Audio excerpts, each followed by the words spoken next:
Good morning. Today's daf is daf tzadik on in Masechet Chullin. We are started Parak Gid Hanasha, and we're talking about various issues associated with the Gid. And let me share my screen, and we'll get really started. So today's yesterday we asked the following question. We asked and answered how the prohibition of Gid Hanasha could apply to Kudshim. And we actually got a little bit further down into Daf Tzadik, but we'll pick up on the 12th line, I believe. Hold on just a second. Let me count 1, 2, 3, 4, 5, 6, 7, 8, 9, 10, 11, 12. Yeah, 12th line, third word on the line, Amar Rabbi Chia. And so yesterday we asked and answered how the prohibition of Gidonasha could apply to Kachim, because the Mishnah on the top of Pei Terem Bet says that it is that bechulin uvimikudashin, that it applies both with respect to non-sacred animals and to sanctified animals. And so, what exactly is that telling us? Because it's obvious that if you have an animal and then you make it kodesh, so for example, let's say you make it into a shlamim, you're not going to be able to eat the gid hanasha. There's nothing that enables the gid hanasha to become kosher as a result.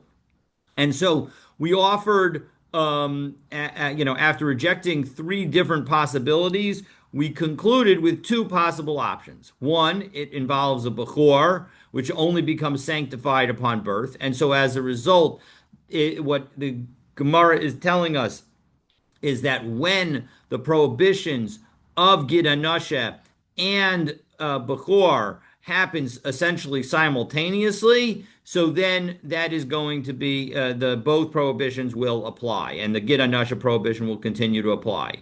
But if, for example, one of the possibilities that we rejected is if you have an animal that was sanctified inside its mother, and then it becomes born, it will not actually have both prohibitions, because having already been sanctified, the prohibition of Gid Hanasha would not take effect.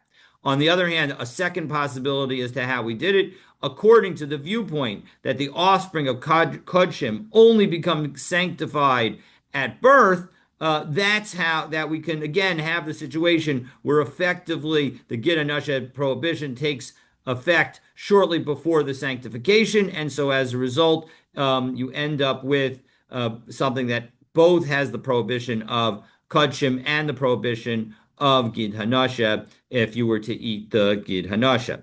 So now the Gemara wonders whether the prohibition applies only if the Kodshim are eaten, or even when the Kodshim are not eaten. Meaning, is there some limitation on what you can do with the animal that is holy, because of the fact that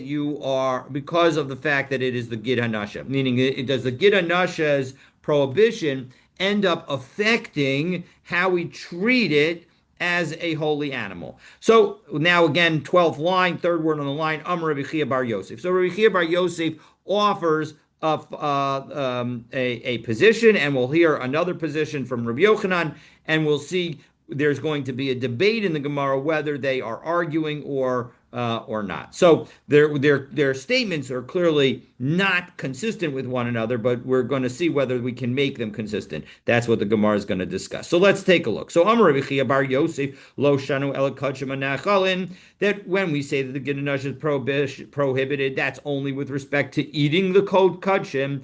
Aval kodshim she'ein anachalin. But when it comes to kodshim that are not eaten, meaning if you have an ola that it's all going to be burned on the altar, Ain Iser Gid Noheg Ben, then there's no practical ramification of the Gid Hanasha applying to it. Rabbi Yochanan Amar, Rabbi Yochanan disagrees, and he says absolutely it does. Echad kachim anechalin, be'echad kachim she'ein anechalin. Doesn't make a difference whether you eat it or not. Iser Gid Hanasha Noheg Ben. The practice of the prohibition of Gid Hanasha does apply. So Amar Rav Papa explains the low pligi. Really, they do not disagree. Kan lahal koso. One, namely Rabbi Yochanan, when he says that you can't eat it that it applies to eating, he's talking about the punishment of malchus. And so, of course, when it comes to eating the gid hanasha, you're going to get malchus if you do it. So kan lahaloso, and the second is referring to burning it, meaning there's no practical ramification when it comes time to burn the animal of the gid hanasha. And so, as Rashi explains, lahaloto, first of the wide lines near the bottom of Rashi, lemizbeach, if you're going to bring it up on the altar, ein iser gid noeg, then there's no practical ramification of the prohibition of eating the gid hanasha, kida amran lekaman, as we will see shortly. The lo ksiv velo yochal hamizbeach, because the Torah never says that the mizbeach can't eat the gid hanasha. It's just Bnei Yisrael can't eat the gid hanasha. So that really everybody is consistent. Everybody's saying the same thing. A gid hanasha is prohibited to eat, but you can put it on the mizbeach. Ika da Amri. There's another view of what Rav Papa said. Amar Rav Papa v'lo pligi, that they don't disagree. Kan lechalutzo. Actually, we're talking about the question of removing it. V'kan lahaloso. And one is talking about bringing it up. Meaning, again, they don't disagree. But here, what do we mean? What's the alternative? So take a look at the next Rashi, second wide line in Rashi near the bottom of the page of Tzadik Amud Aleph. Lishna Akrina kan lechalotso kan lahaloso. Manda Amar ein noheg ba'ola. The one who says that it doesn't apply with respect to a sacrifice, right? So the one who says that, namely Rabbi Chia Bar Yosef, who says that it only applies to Ne'echalin. What does it mean, ein noheg ba'ola? L'chalotso. You don't have to remove it, Ka'amar. She'eno mitzuva l'chalotso min hayerach. There is no requirement. So because the gid just because the gid hanasha is not kosher, so you don't have to remove the gid hanasha if you're going to put the rear legs of the animal on the altar as part of the ola sacrifice. You don't have to remove the gid hanasha from the animal. And according to Rabbi Yochanan, who says that it does apply even to an ola, what he's saying is that if in fact you had separated it, and now all you had cut it up in a way that essentially the gid hanasha was essentially its own piece. And the question that you now have is, well, it's an ola. Do I put it on the altar and burn it on the altar? Well, if it's by itself, what this is saying is you don't, im perish min hayerach, if you separate it from the rest of the thigh. And so as a result, again, they don't disagree. You have two different opinions, and they both agree that essentially, if in fact it's part of the thigh, then it gets brought up on the altar as part of the ola sacrifice. And if it's separated from the thigh, well, then you would not offer it on the altar as a sacrifice. Rav Nachman Bar Yitzchak, Rav Nachman disagrees with Rav Papa, and he says, no, la'alo so pligi. They are disagreeing with respect to whether you offer it up. And let's take a look. Rashi is going to help us understand how they disagree. Next Rashi, Rav Nachman Bar Yitzchak Amar's fifth line, right now, going into the sixth line, l'chalatzo pligi, right? It's a slightly different language that Rashi has. Demanda Amar Noheg, the one who says that it applies to even kodshim, kasavar mitzvah l'chalatzo. He says you need to remove it, meaning it's not that when you have the gid hanasha as part of the thigh, you cannot put that thigh on the altar in its current form. Ulishna kama. Now, according to the earlier way that we understood it, lahalo sopligi, that they would argue about whether it would be okay to bring it up. Manda Amar Noheg, the one who says that it applies to sacrifices, kasavar lahalo so nami asar im hayerach, that you cannot bring it up with the thigh. Kidid pligi Rebbe v'Rabbanan. L'kaman, exactly as we are going to see a machlokas coming up. The machlokas coming up between Rebbe and Rabbanan is we're going to cite a brisa for this idea that's going to support Rav Nachman's position. Again, Rav Nachman says that Rabbi Chia Bar Yosef and Rabbi Yochanan argue. And so he's essentially saying that they argue in the same argument of Rebbe and the Rabbanan. De la Rebbe, because and continuing on in Rashi, according to Rebbe Shari, you're allowed to put the thigh with the Gid Hanashe on the altar. Kedemuki lekaman, as we are going to explain going forward. Aliba de Rebbe, according to Rebbe. Ki itzrekra, because what does Rebbe say? Why do I need a pasuk for a particular reason? Lemishre gid hanasha b'mechubar. It's specifically to tell you that when the gid hanasha is still attached to the thigh, you can put the entire thigh on the altar and have it burn.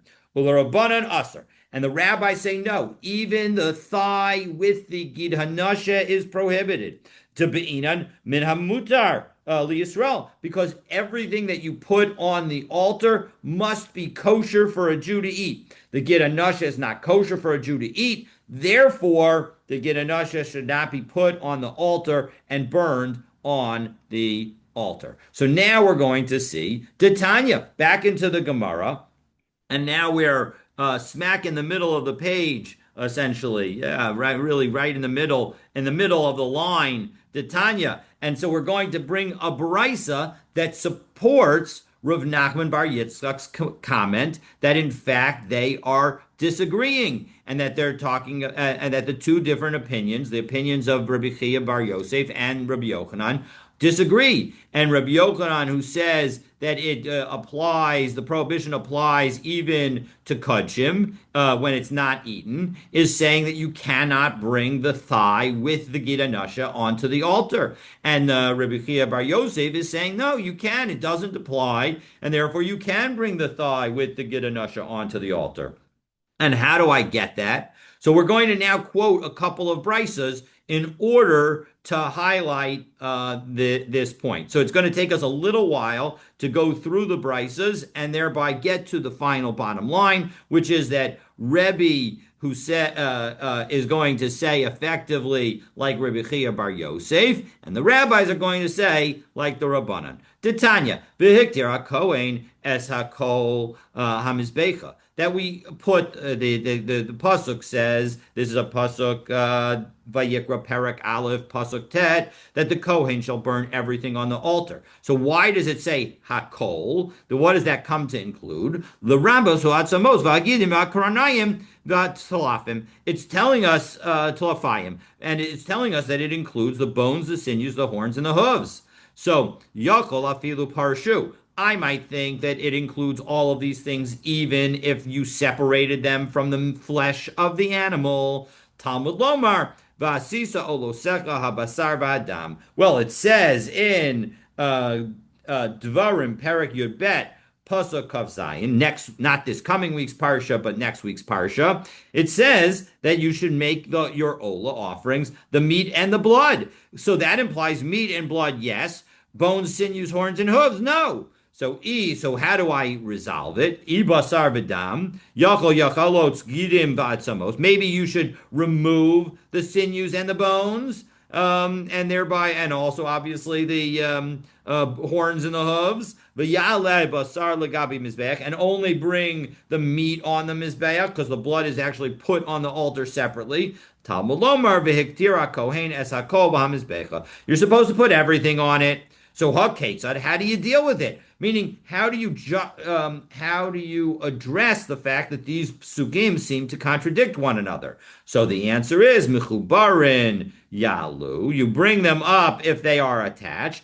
Parshu, if they're separated. Afilu birosho shel mizbeach yerdu. Even if they're on top of the altar, you need to bring them down. You can't leave them up there, each on their own, if it's separated. So, umantana deshamat lei to amar parshu yerdu. Who is it that is the author of this brisa that says you have to bring it down? And again, the key element here is that if it's separated, we're not going to bring it up in the first place. So who is that? Rebbe. It's Rebbe, because now we're going to cite a second brisa. And that brisa is going to give us the machlokas between Rebbe and the Rabbanan, because we're first going to have a Tanakama opinion in that. Titania, v'hiktir hakohen es hakol. So when you have the fact that you're supposed to burn everything, so what does that come to include? L'rabos ha'atzamos v'hagidim v'hakarnayim v'hatfalafayim. It tells us that we have to include the bones, sinews, horns, and hooves. Va'afilu parshu. And you know what? Even if they separated. Well, and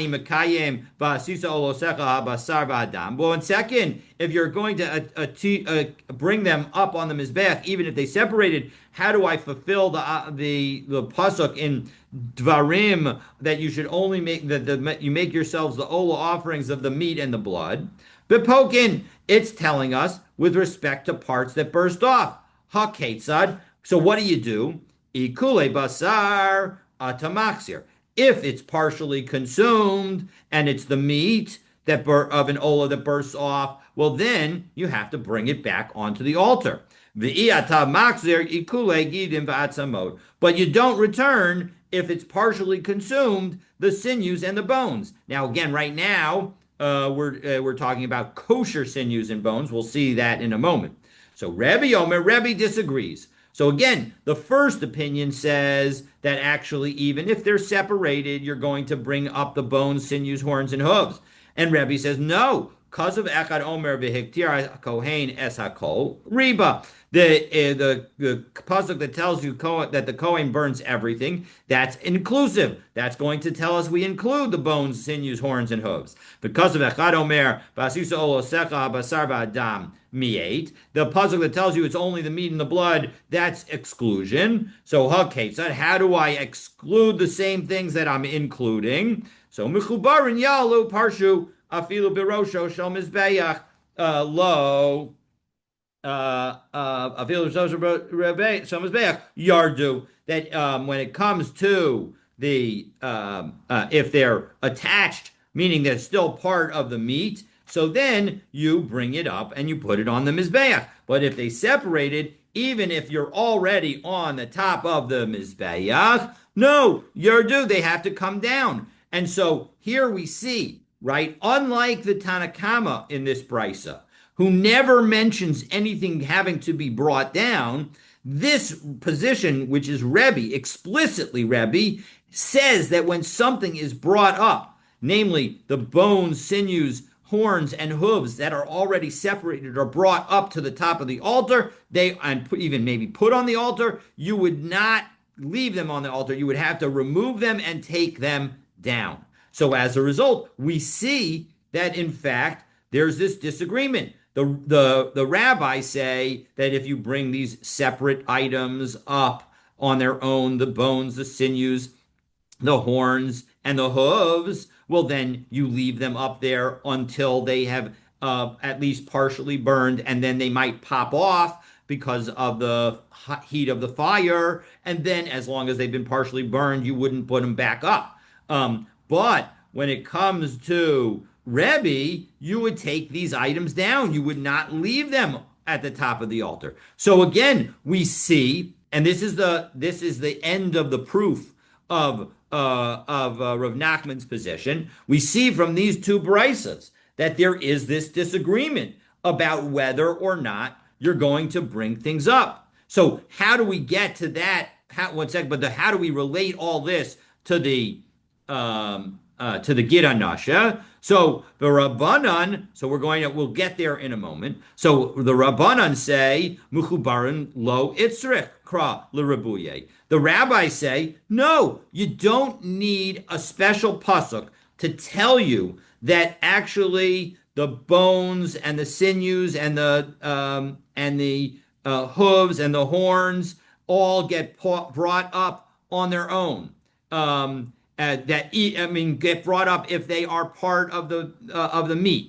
You don't need a pasuk to tell you. Midi dahava arosha shel ola, because we know, because there's a specific pasuk that says that the head of an ola is brought onto the altar, because the pasuk says specifically that you bring the head of the altar of an animal onto the altar. So as a result, we don't need that. That is a pasuk by Yikra Perak Aleph pasuk Chet says that, and so as a result, Ki itzrakra lefarshu. The only reason we need a pasuk to tell us about the bones and the sinews and the horns and the hooves is to tell you that you know what? Even if they were separated, you can bring them up onto the altar. That was the Tanakhama's position in this second brisa, that you can still bring them up. The Rebbe, what second? What about Rebbe? Why doesn't he learn from the fact that you could put the head on the altar, that you can put bones, sinews, etc., horns and hooves, if they're still attached onto the altar, just like you can put the whole head onto the altar? Mechubarin dehetera. No, well, that's telling us about bones and sinews that are permitted. That meaning the every aspect of the head is kosher to eat, and so lo itzra kala rabuye ki itzracha legid anasha b'mechubar. No, so what is it telling us that it needs to be informed is the fact that when the gid hanasha is still attached to the thigh, that is what the pasuk is telling us when the pasuk says V'hiktira Kohen es hakol hamizbecha, that it's coming to tell us that when does the gida nasha get included in the burning of the ola sacrifice? It's when it's still part of the thigh. V'Rabbanan, what do the rabbis say? Why don't the rabbis offer this interpretation of Hakol and say that it's telling us that the Gida Nasha needs to be burned up when it's still part of the thigh? That's because they don't think you leave it as part of the thigh. Because Mimashke Yisrael, Minamutar Yisrael. The pasuk says, there's a pasuk in Yechezkel, Perek Mem Hey Pasuk Tesvav, where it says that from the beverage of Israel. What does it mean, the beverage of Israel? It means that that everything that gets put on the altar needs to be permitted to Jews. It needs to be something that's kosher. And so as a result, that shows, and the Gida Nasha is not kosher, and therefore you cannot put the Gida Nasha on the altar even if it's still part of the thigh. So, Rebbe. So, okay, now we know where the rabbis are coming from. But why doesn't Rebbe agree with that? Meaning, why doesn't Rebbe say that it can't mean, right? Rebbe was the one who says that Hakol teaches that the Gida Nasha, when it's still attached, gets brought on the altar. But what does Rebbe do with Mimashke Yisrael? Doesn't Mimashke Yisrael tell us that the Gida Nasha can never be put on the altar? No, Rebbe says, Midi dahava achelev v'dam. No, it's just like chelev and dam. The point of mimashke is not to tell you that the non-kosher elements of a kosher animal are prohibited to go on the altar. It's telling you that a non-kosher animal can't go on the altar.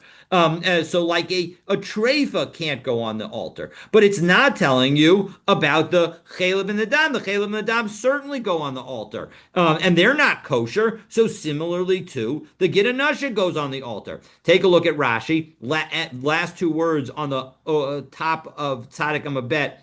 Top of on the last of the Y lines at the top of Rashi. Midi dahavi achel v'dam da'asurim le'achol. They are prohibited to eat. V'kravim legavoa, and yet we bring them up to Hashem. V'kiksiv min hamutar liYisrael. And when we say that it's got to be something that it's when the Torah, because it says mimashke Yisrael, it's telling us that only something that is permitted to the Jews is allowed to be brought up. L'ma'ute treifa. It's coming to exclude a treifa. Aval min habasar, but from this flesh, karav kulo, from the flesh of the animal, you bring the entire thing. Or it could be, if we go follow the mem in the Masoras Hashas, it could be aval min hakasher. But from what is kosher, you bring a kosher animal, you bring the entire thing. In any event, the bottom line is that Rebbe has now responded to the rabbis and has explained why he says that Mamashke Yisrael doesn't tell us that you can't bring a thigh with a Gid Hanasha in it onto the altar. So V'Rabbanan, why don't they agree? Why don't they say, look, What about the chalev and the dam? And just as you could bring the chalev and the dam clearly on the altar, so too you can bring the gid anasha. No, mitzvah san bekach shiny. It's different when you have a mitzvah that you have. Mitzvah san bekach, Rashi tells us, next Rashi, fourth line in the narrow lines of Rashi, chelev v'dam hu ikar korban. They're the main aspect of the korban. So of course you need to bring them on the altar. You cannot serve the altar doesn't the whole purpose of bringing the sacrifice is to bring the chelev. And so don't tell me that the chelev is going to teach you something about the Gid Nasha. The chalev is completely different. So and so as a result, we've concluded our proof. We've concluded the discussion of Rebbe and the Rabbanon, and we see that Rebbe says that you bring the thigh with the Gid Hanasha onto the altar, and that is the position that would be that based on Rav Nachman, he would say that that's the position that says that the Gid Nasha does not apply to olot, to sacrifices that are not eaten. And according to the rabbis, who would say like Rabbi Yochanan, they would say, or Rabbi Yochanan would say like them. Rabbi Yochanan says that it applies to everything, namely the Gid Nasha prohibition applies whether you're eating it or not. And so he would say that just as the rabbis say, that you cannot bring the Gid Nasha even if it's included as part of the thigh on the altar because it's something that's not kosher based on the pasuk of Mimashke Yisrael in Yechezkel. So we conclude. So now, Rav Huna Gid Hanasha Sha. All right, so that gets us. So again, we see that this brisa supports Rav Nachman's position that the question of whether the Gid Hanasha of a sacrifice is prohibited is subject to debate. So now Rav Huna is going to share his position and say Gid Hanasha Shal Ola. How do the rabbis deal with this situation? And he says that the Gid Nasha is of an ola is removed and put in the tapuach. What is the tapuach? Tapuach, literally could mean in modern Hebrew, of course, it's an apple, but here it may have different meanings in the Gemara. But the bottom line is that here we're dealing with a circular pile. And a circular pile, Rashi is going to explain to us, is called a tapuach. Effectively, it's a mound of ash. And inside, in the center of the altar, in the Beis Hamikdash, had a mound of ash. And so that mound was where you would throw the Gid Hanasha. Amar Rav Chisda, Mari Dechi. 1 second. What are you talking about? Can you, give keep miksiv al kain lo yochal hamizbeach? Why is it that you cannot put the Gid Hanasha on the altar? Torah doesn't tell us that you can't put it on the altar. It says al kain lo yochlu b'nei Yisrael ksiv. The pasuk in Bereshis says that you cannot eat it, that the Bnei Yisrael don't eat the Gid Hanasha. So what is that? What are you trying to say to us? Rav Huna would explain, Mimashke Yisrael, Minamutar Yisrael. Like the rabbis, Rav Huna, who's explaining essentially the rabbi's position, would say, hey, just like the rabbis say that the pasuk of Mimashke Yisrael tells us that only something that is edible to Jews can be put on the altar, therefore, when it comes to the Gid Hanasha, not edible to Jews, you cannot put it on the altar. So Meisvei, 1 second, you're telling me, Rav Huna, that in fact you don't actually burn the Gid Hanasha, but let's take a look and see a brisa that seems to suggest otherwise.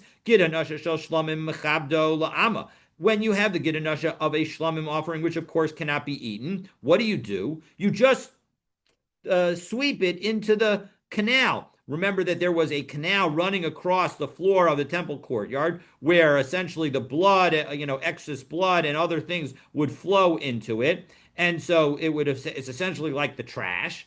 And it would, the water would take it out of the azara and essentially bring it to where it would be dumped. So that's what you can do with the gitanasha of a shlamim, because the gitanasha is part of the animal that the rest of that part of the animal would be eaten. Mishel Ola. But when it comes to the Ola, Ma'alehu, you bring it up on the altar. So my lav Ma'alehu Maktiro doesn't bring it up on the altar mean that you burn it. So isn't that a problem, Rav Huna, to your explanation, and therefore to the rabbi's explanation? Lo, Ma'alehu L'cholso. It means you bring it up and you remove it, and then you burn uma'archer shechol so lama malehu. All right, 1 second. So fine, you're going to tell me that you bring it up and then you remove it, but why are you bothering to bring it up once you're going to remove it? Meaning, if you're going to remove it and it's just going to get thrown in the middle, why not remove it before you bring up the thigh and let the process go more quickly? Well, the pasuk is a pasuk in Malachi, Parak Aleph, pasuk Chet, where it says that you should present it, if you please, to your governor, meaning that you want to make sure that the offerings that we offer are fitting for a as a an offering to a governor. And so what is that? How does that apply? Meaning, how does that answer our question? Meaning, why there, based on this, should we bring up the thigh as a whole unit and only remove the gitanasha before you burn the rest of the thigh? So take a look at Rashi. We're in the narrow lines of Rashi, from the top of the narrow lines of Rashi. It's about 25, 30 lines down. Ma'alehu, beginning of the line. Im hayerach, you bring the gitanasha with the entire thigh. Kamochehi, as it was. Shlema, complete. Va'achar kach also. And then you remove it. Berosh hamizbeach, when you're at the top of the altar. Sheganayihu lahavi yerech hamufural, because it would be a disgrace to bring a thigh that has been opened up to remove the gitanasha, the mizbeach, and to bring that to the altar. Mishum hakrivehu na lefechasecha, based on the pasuk that we just quoted. We want to make sure that our gifts to Hashem look nice. If it wouldn't be appropriate to give to a governor, it's not appropriate to give to Hashem. So Tanya Kavase de Rav Huna, back into the Gemara, and so we have a brisa that makes it clear that Rav Huna is correct. We are 1, 2, 3, 4, 5, 6, 7, 8, 9, 10, 11, 12, 13, 14 lines down into the Gemara, second word on the line as we begin the brisa. Gid hanasha shel shlamim mechabdo la'ama. That's the language that we had in an earlier brisa that we just cited, but here it's more explicit. There it said v'shel ola ma'alehu. Here it says v'shel ola cholotzola tapuach. You remove at the top of an ola, the gitanasha gets removed and put into the mound, into the ash mound in the center of the altar. Okay, so Tanan Hasam. So the Mishnah, we learned in a Mishnah, so having mentioned now this tapuach, so we're going to have another brisa that shares some additional details about this tapuach. Tanan Hasam, we learned a Mishnah elsewhere. This is a Mishnah in Tamid Perek Daf Kafchet Amud Bet. Tapuach Haya Be'emtza Mizbeach. There was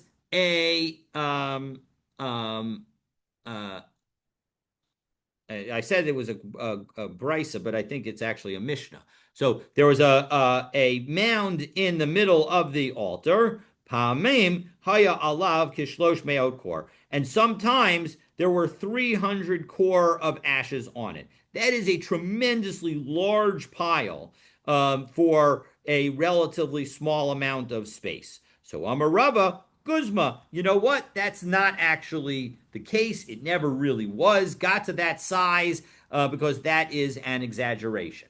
So now that we reference this as an exaggeration, we quote another brisa where Rava also says there was an exaggeration, and we pause to talk a little bit about exaggeration.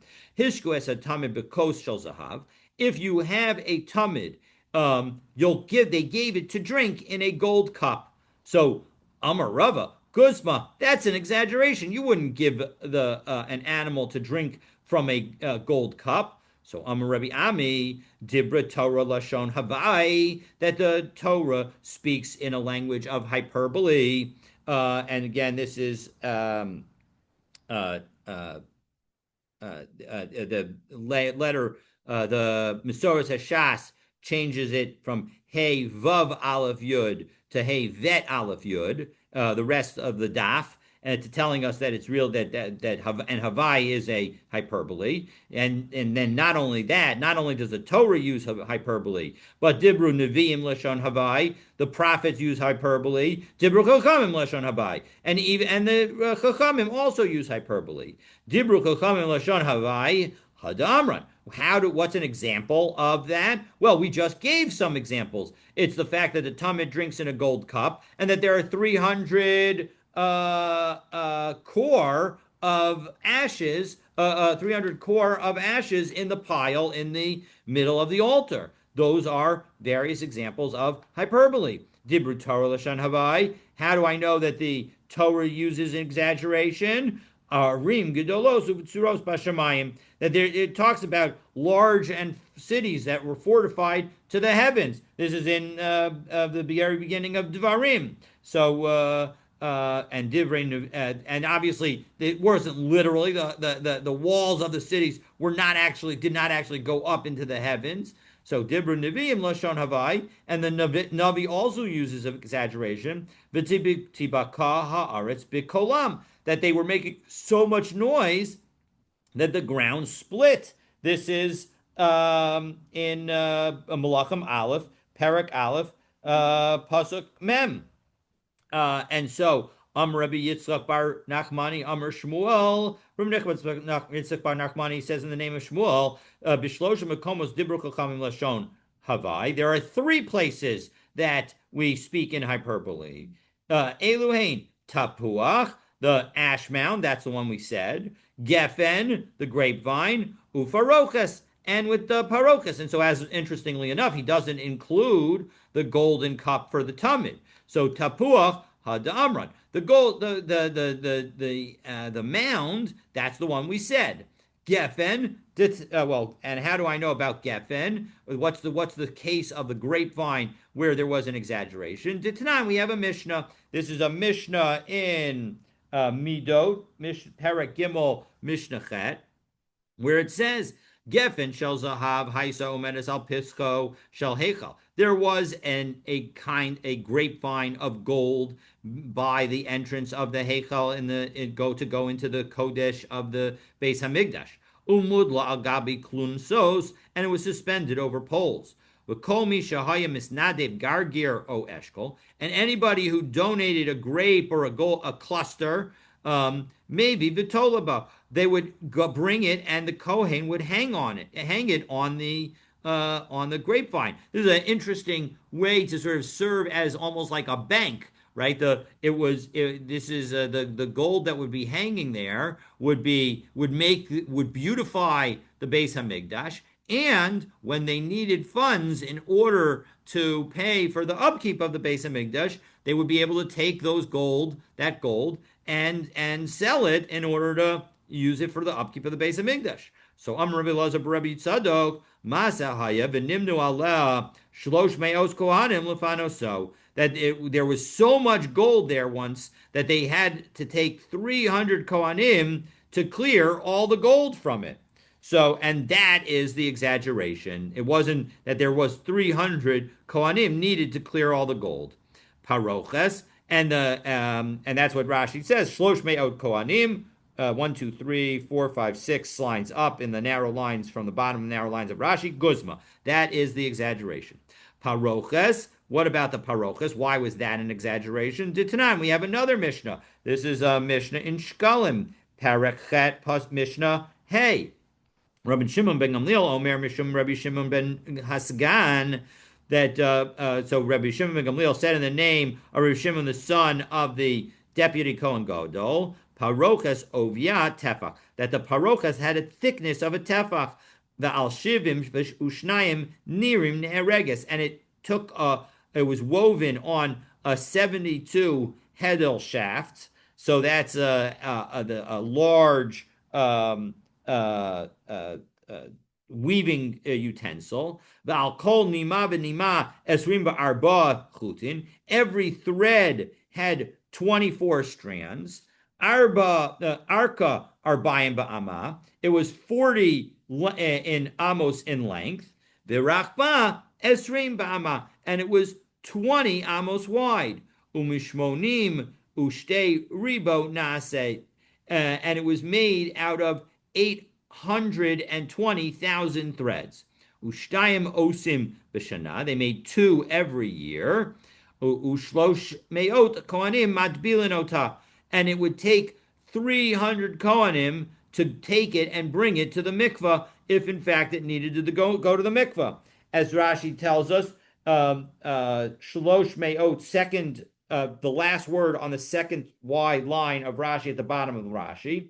Shlosh meot kohanim matbilin ota, kashehi nitme'et v'hainu lashon havai. This is the language of exaggeration, delo by kulahai, because they didn't need actually 300 kohanim to hold it, so that was the exaggeration. So having referenced all the exaggeration, now we go back to our Mishnah, and the Mishnah noted that the Gid Nasha applies both to the right thigh and to the left thigh. And so, Bayarech shal yamin ubayarech shal smol. So Masnisin delo ka Rebbe Yehuda. Our Mishnah is not like Rebbe Yehuda. The Masoras Hashas adds the letter Dalid before the word lo. It's not like Rebbe Yehuda. Titania, how do I know that it's not like Rebbe Yehuda? Because listen to the Brisa. Rebbe Yehuda Omer Eino Noag Ela Be'achas. The Gid Nasha rule only applies to one of the thighs. V'hadas Machras Shel Yamin. And logic suggests that it's referring to the right side. Now, Ibailahu, they asked the question, and we're going to ask this question now. We're going to try to answer it once, and then tomorrow we'll try to answer it two more times. So they asked the question, Misha Pshita Leila Rebbe Yehuda, Umay Das Torah? When Rebbe Yehuda said that the logic suggests that it's on the right side, is he saying the following? Is he saying that it's definitely the right side? And the logic of the Torah is that it's on the right side. Meaning, was he sure about it and he's just explaining that the logic, the Torah's logic, is the logic that suggests it's the right side? Meaning that the Torah often preferences the right side and that's therefore why the Torah referred to it?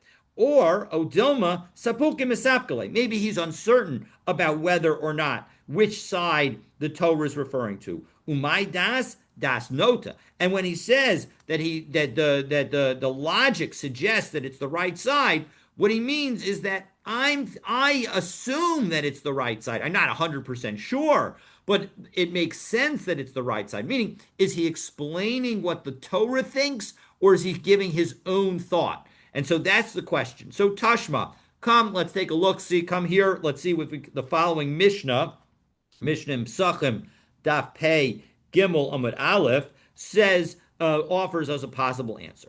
It talks about the leftover parts of the Korban Pesach. Ha'atzamos v'hagidim v'hanosar. If you have bones and sinews and any leftover meat, yisrifu l'shishasar. You burn it on the 16th of Nisan. Even though you cannot eat it and it's already nosar on the 15th during the day, well, the 15th is Yontif. So as a result, we're not going to burn it. So we wait until the 16th, the first day of Chol HaMoed. V'havinan ba. And we raise the following question regarding this Mishnah. Hani gidim mayav ditayu. What kind of gidim are we talking about? Igide basar, if we're talking about regular sinews that are flesh, that are able to be eaten. So lichlinu, they should be eaten. V'iyater, and if you're talking about that they're supposed to be eaten, but they were left over, hainu notar. Well, then that's notar. There's no difference between the word nosar, which is the third of the categories, and the second category. So ella gidei tzavar. It must refer to sinews in the neck, which are not ready to be eaten. As Rashi tells us, ella gidei tzavar, fourth line up from the bottom of Rashi, in middle of the line, Dekushin, they're very hard. Katzamot, like bones. V'darkan l'shayran, and therefore they are generally left over. Al karcho, urcha, detana lemasninu ba'anpe nafshayu ka'atzamot. And so that's why it's taught on its own, just like the bones, meaning the bones are left over because they're not edible, and so too the sinews are left over. Well, ila basar ninhu lishdinu. One second, if they're not edible, why not just throw them out? Why do they need to be burned? V'amar Rav Chisda, and Rav Chisda explained, lo nitzracha ela legid anasha. If this is going according to this is referring to the Gid Anasha. V'aliba de Rabbi Yehuda. And it's of the opinion of Rabbi Yehuda, the Amar Eino Nohag Ela Be'achas, who says that the Gid Anasha only applies to one thigh. So now that we have this as background, we can now offer our proof. Well, Amrat Bishlama Sapuke Misapkale Shapir. Now, if you tell me that Rabbi Yehuda was uncertain about which thigh had the Gid Anasha in it, well, now I understand why we need to burn it, because you have a Gid Anasha here that was not eaten. It may be the kosher one, because Rabbi Yehuda says only one is not kosher, and we're just not sure which one, and therefore it may have been something that was edible, and now but we didn't eat it, so as a result, that's why it needs to be burned. But if you tell me that Rabbi Yehuda knew which Gid Anasha is prohibited, meaning he knew that the Torah was referring to the right one, and dehetera lichle, well then the kosher one should be eaten, deisura lishtye, and the prohibited one should be thrown away. Why should either of them be burned? So as a result, doesn't that show that Rabbi Yehuda must have been uncertain about which one? No, not necessarily. And we're going to offer three rejections of this proof. Meaning three kinds of questions, three possible alternatives that could explain why the Gid Anasha needs to be burned, and therefore in a way that allows Rabbi Yehuda to actually be certain about whether it's the right sinew that is in fact the one that was prohibited in the Torah. So, Amar of Ika Bar Chanina, La'olam Emelach Mifsha Pshitale. Really, Rabbi Yehuda knows which one it is prohibited. And here's what we're talking about. Kisha Hukru, you recognize which one it was. Ubasof Nisarvu, but then they got mixed up. And so now you have two sinews, one of which is kosher, one of which is not. And so you can't eat either of them. And that's why now this one is going to be burned. So that's explanation number one, even though Rabbi Yehuda knows, but here we're talking about where it got confused. Amar Rav Ashi offers another explanation. Lo nitzruchu el l'shamno. We're not talking about the Gid Hanasha itself. We're talking about the fat of the Gid Hanasha. Titania, because we have a brisa, shamno mutar, that according to the Torah, the fat associated that's around the Gid Hanasha is permitted. V'Yisrael kedoshim, but holy Jews, nagu bo iser, they have the practice to say that it is prohibited. And so as a result, yes, we know that in fact it's the right Gid Hanasha that is prohibited. But what we're talking about is, when we say Gid, we don't mean the actual Gid itself. We mean the fat that's right around the Gid. And so that's why it has to be burned on the 16th of Nisan, because really it's Torah. The Torah does not prohibit it. The Torah would allow you to eat it. And so it's only because we're being extra careful that we're not eating it, and therefore that's why it needs to be burned on the 16th of Nisan. Ravina says, no. That also offers a different way. That in fact, Rabbi Yehuda again can mean that he knows in fact that it's the right leg. That is the Gid Hanasha. Lo netzrucha el likda Rabbi Yehuda Amar Shmuel. It's like what Rabbi Yehuda said in the name of Shmuel. The Amar Rabbi Yehuda Amar Shmuel. Shnei Gidin. There are two different sinews that go through each thigh. Pinimi, an inner one, samach la'etzem, right next to the bone. Asur v'chayavin alav. That's the real Gid Hanasha, and that's the one that the Torah prohibits. And you will and as Rashi says, chayavin alav. Take a look in Rashi, 1, 2, 3, 4, 5, 6, 7, 8 lines down in the Rashi, in the narrow lines on Tzadik Aleph Amud Aleph. Malkus. That's why that you're going to get lashes for that. But chitzon. But the outer one, back into the Gemara, and now we're again back into the Gemara it's one, two, uh, Chitzon is one, two, three, 6 lines down, second word on the line. Chitzon, samach labasar, but the outer one that is near the flesh, asar, it's prohibited, ve'ein chayav and alav, but you're not liable to eat it. And Rashi explains, asar midirabanan. Now this is Rashi 1, 2, 3, 4, 5, 6, 7, 8, 9, 10, 11, 12, 13, 14, 15, 16, 17 lines down in the narrow lines of Rashi. Asr midrabanan. It's just prohibited rabbinically. And so as a result, we've now offered three problems, three ways that we can reject this proof of that Rabbi Yehuda must hold that he's uncertain. And in fact, he could be certain. And so we still are left with the question. When Rabbi Yehuda says that logic says that it's talking about the right side and only the right side is prohibited, is that his logic? And the Torah prohibits one of them, but we're not sure which, and we just think that it might be the right side?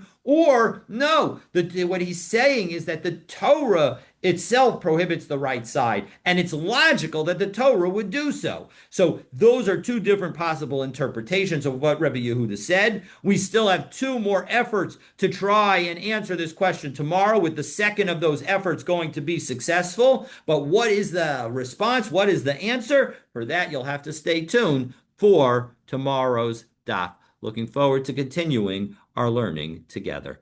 Have a wonderful day.